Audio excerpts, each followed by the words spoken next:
Hello, I'm Sebastian. Welcome to Nine Nar Trees podcast. Today, I will summarize and review the book.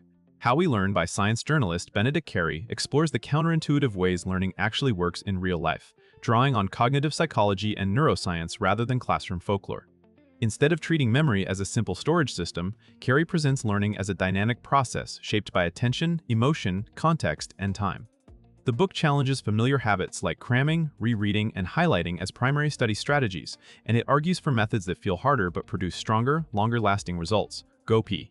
Carey also looks beyond school and into everyday skill building, showing how practice schedules, sleep, and even mild distraction can influence mastery. Along the way, he explains why forgetting is not always failure, how testing can be a learning tool rather than just an assessment, and why changing study locations may deepen recall. The result is a practical, research-grounded guide for students, professionals, and anyone curious about improving how they learn. I will give you key takeaways from this book. Firstly, desirable difficulty and the myth of effortless studying. A central theme is that strategies that feel productive are often less effective than strategies that feel challenging. Carey highlights research showing that ease and fluency can create an illusion of mastery, especially when people reread notes, skim familiar material, or review immediately after exposure. These methods produce quick recognition but weaker long-term recall. In contrast, the book emphasizes desirable difficulty, techniques that introduce manageable struggle such as spacing practice, varying problem types, or attempting retrieval before checking answers. The short-term discomfort signals that the brain is working to build stronger connections rather than simply refreshing recent impressions. This reframes what good studying looks like. Confusion and effort can be part of progress when the learner is guided and errors are corrected. The book also distinguishes between performance during practice and actual learning, noting that temporary dips in performance often precede stronger retention. For readers, the takeaway is a mindset shift from seeking comfort to seeking effective challenge, paired with practical habits like shorter sessions, interleaving topics, and using mistakes as information rather than evidence of inability. Secondly, spacing, forgetting, and the timing of practice. Carey devotes significant attention to the spacing effect, the finding that learning improves when practice is distributed over time rather than compressed into a single marathon session. By revisiting material after a delay, the learner must reconstruct knowledge, which strengthens memory traces and makes recall more resilient.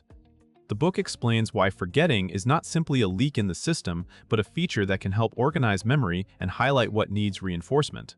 Waiting long enough to almost forget, then practicing again creates a powerful cycle of retrieval and reconsolidation. This has direct implications for students preparing for exams, professionals learning technical tools, or anyone building a skill like a language or instrument. The book also discusses how optimal spacing depends on the goal, whether you need recall tomorrow or months from now. Instead of recommending one rigid schedule, Carey encourages readers to use reminders, short refreshers, and periodic self-checks to calibrate intervals.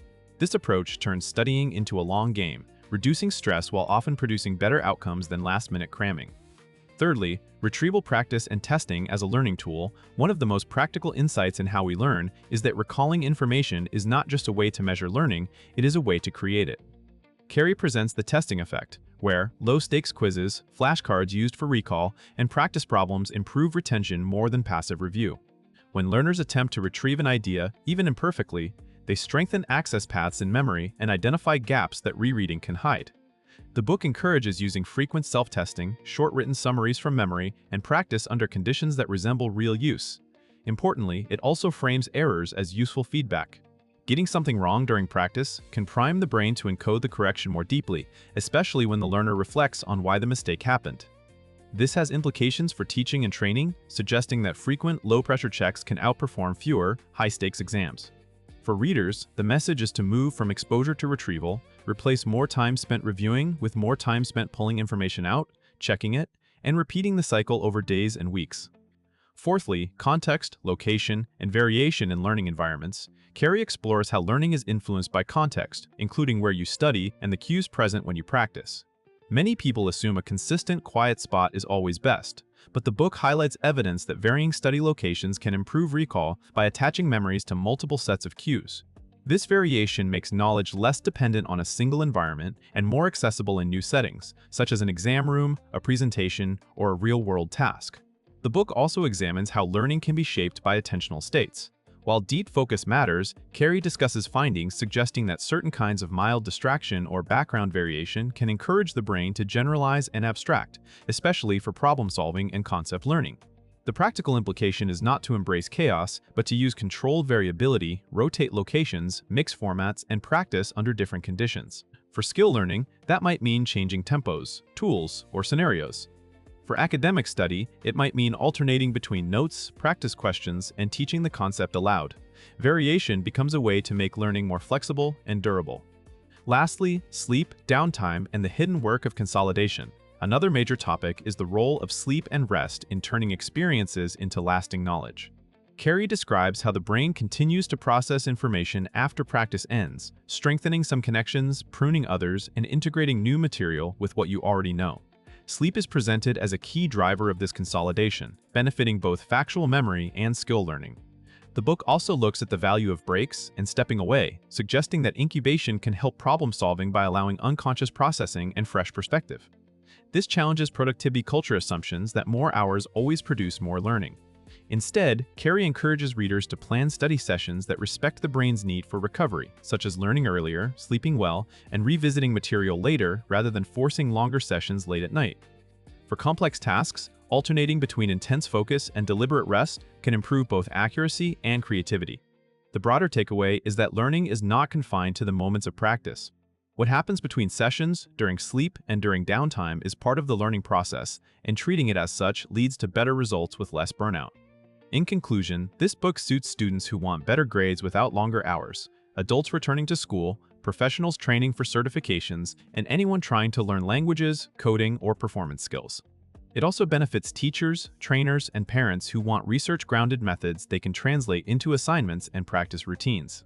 The life benefit is practical and immediate. Readers learn to replace high-effort, low-return habits like cramming and repeated rereading with techniques that build long-term recall, flexible understanding, and confidence under pressure.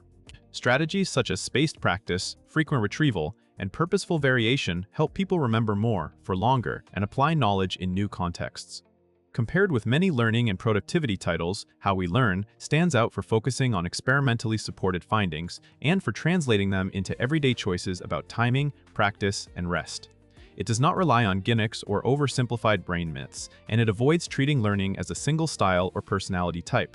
If you want a clear, evidence-based guide that changes how you study, practice, and train, this book is a strong purchase because its core methods keep paying dividends across any subject or career stage. If you would like to support Benedict Carey, you can buy the book through the Amazon link I've provided in the podcast description. After reading the book, please let me know what you think and share your thoughts. See you around.